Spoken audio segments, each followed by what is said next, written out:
I'm here with Jean-Francois Pellet. I got that part right? Absolutely. Very good. Good job. I practiced all night long.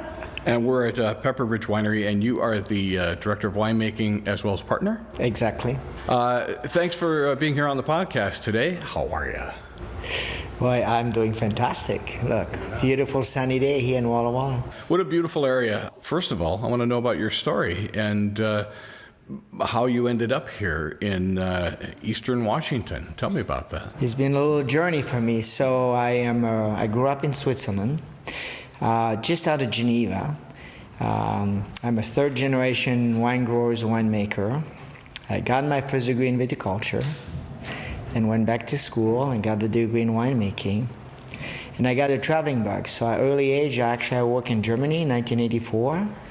Then moved back, finished schooling. Then I moved to Spain 2 years in 1990 and 1991 in an area was not very well known at the time called Humilia, huge area. Then I moved back to Switzerland.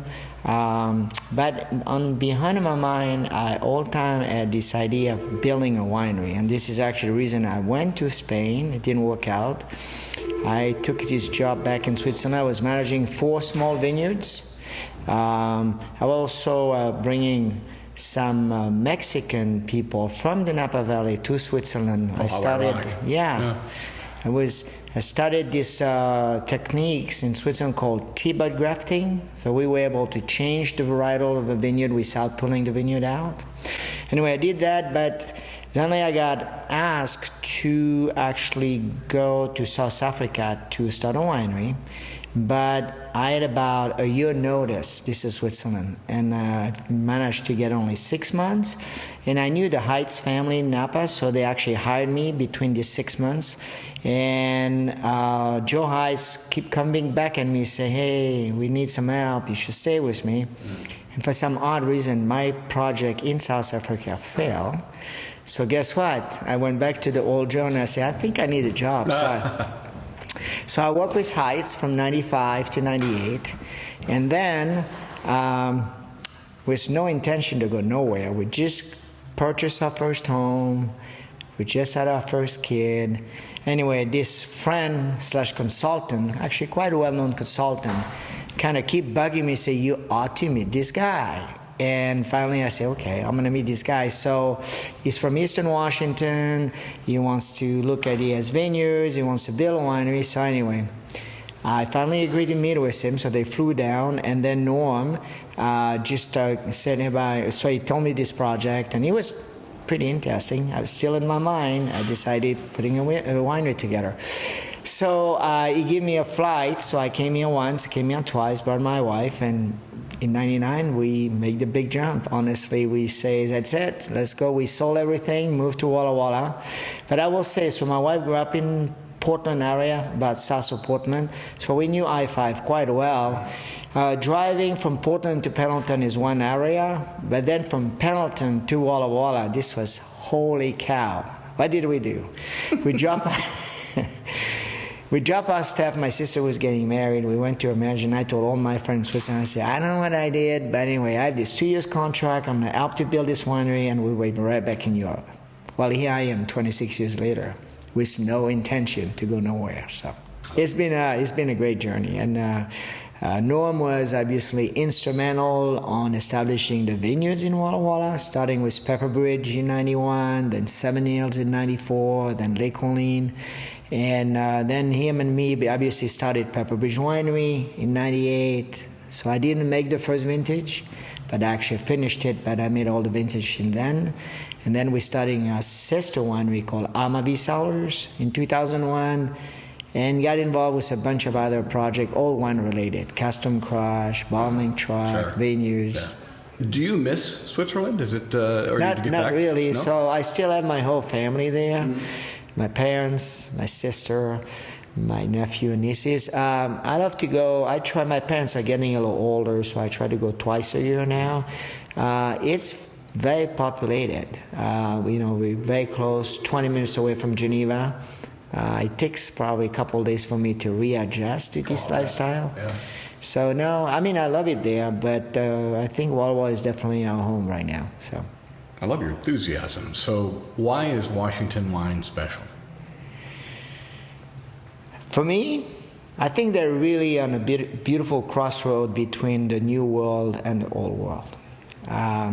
They have the generosity of the new world. We get a lot of sunshine here. You can see today is going to be 90 degrees. But we still have, I think, with the soil and the climate and also the cold winters, we do have a little bit of an intricacy of the old world. So I'm going to tell you something, Ray. Please do. The first day I ever worked, I did one thing I forgot to tell you. I came as an intern in 1988 here.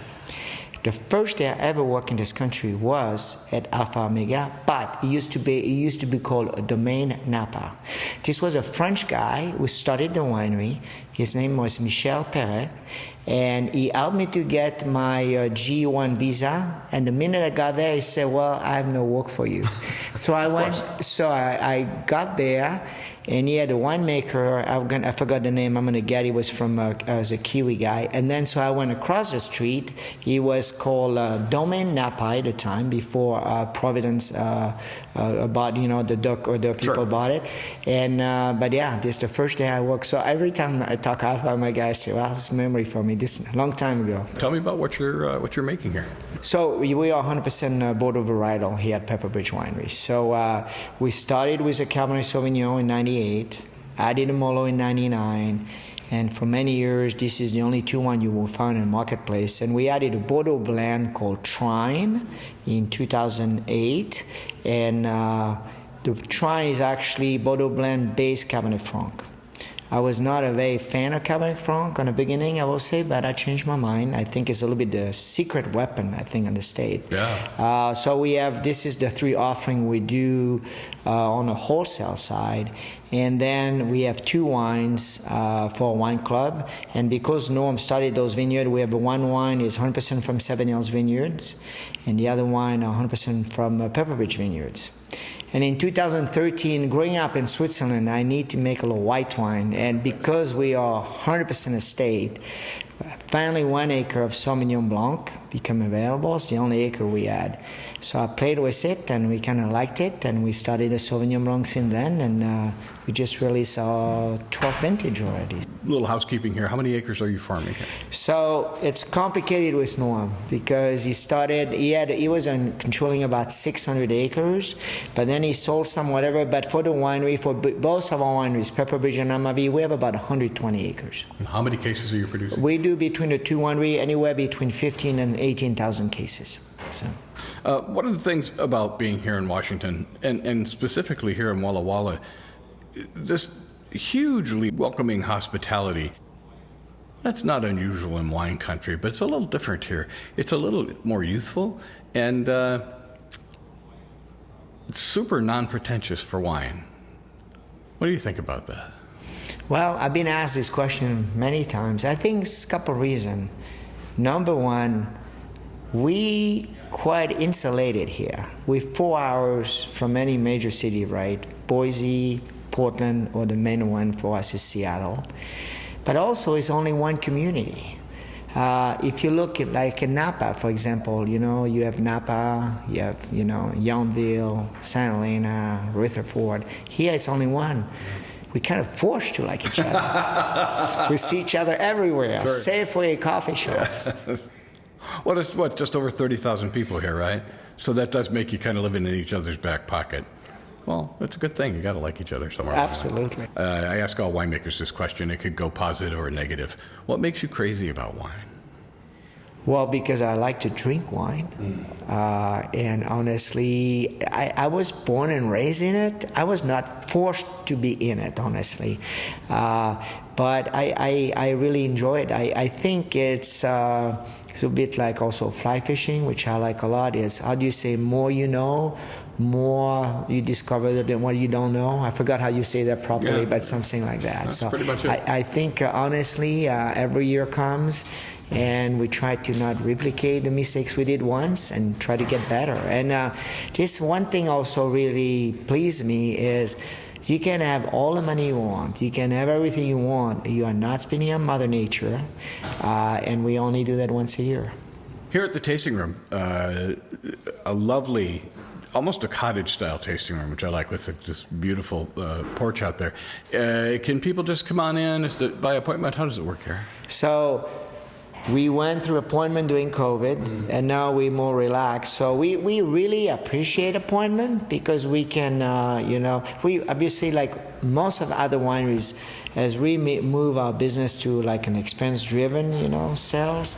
So we really appreciate appointment. This way we can staff appropriately. But yeah, if somebody comes in, they're very welcome. Worst case scenario is if we're full, which doesn't happen often, maybe on weekends, we just say, hey, sorry, we'll be happy to pour you a glass of wine and go sit in a minute in the lawn or something. But yeah, we don't turn anybody off. Nice. That's a good way to be. And for our listeners who'd like to learn about you online, what is your website? www.pepperbridge.com. Jean-Francois, I could stay with you all day and just pick your brain. This is a lot of fun. Thank you for taking the time. Hey, thank you so much for coming. Come to visit us here in Walla Walla. Cheers.